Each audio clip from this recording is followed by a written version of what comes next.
Hey guys, Chef JAZ here, and today we're going to be making grape juice in our blender using everything, stems and all. So first step is to get your grapes washed. I use only organic black grapes because they got the best flavor, unless you want to pick off any nasty grapes, but I just like to cut them in small sections so the stems don't get all caught in the blade. So we're just going to go ahead and snip these in here, breaking them down into sections. Alright, so I usually fill it about 3/4 of the way. I like to add just a little bit of distilled water to kind of thin it out just a touch so it's not quite as sweet, and it kind of helps it blend up. So the next step is we're actually going to pasteurize this in the blender without using any heat or cooking it. That way we're cooking through the juice, we're breaking down that sugar a little more so it's a lot more easily digested. Alright, so basically just from the friction of the blender, this thing's going to go for about 3 minutes on high and just rip it apart, okay?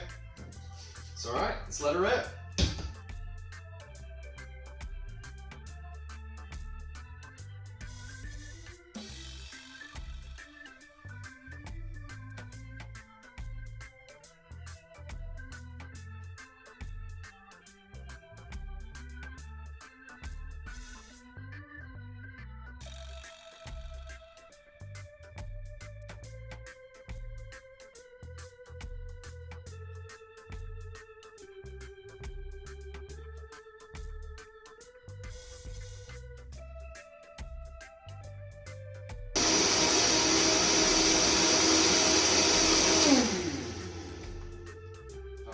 That was about 3 or 4 minutes. The grapes are cold to start, so as you can see, there's a nice water vapor coming off here.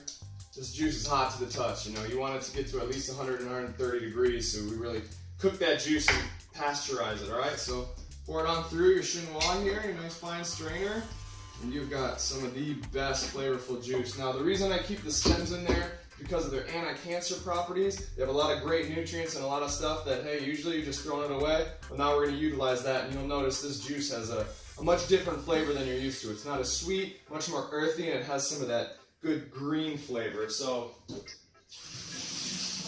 another trick, if you want it to go a little faster, I just rinse these, wash these in some hot water, so these grapes are all a little hot. So this batch will come out in about a minute or two. You know, you don't want your grapes refrigerated, or obviously going to take longer because you're cooking them with the friction of the blade. So that's it, guys. So that's how we make our grape juice here, stems and all. You know, we use everything. So bon appetit, and yeah, enjoy.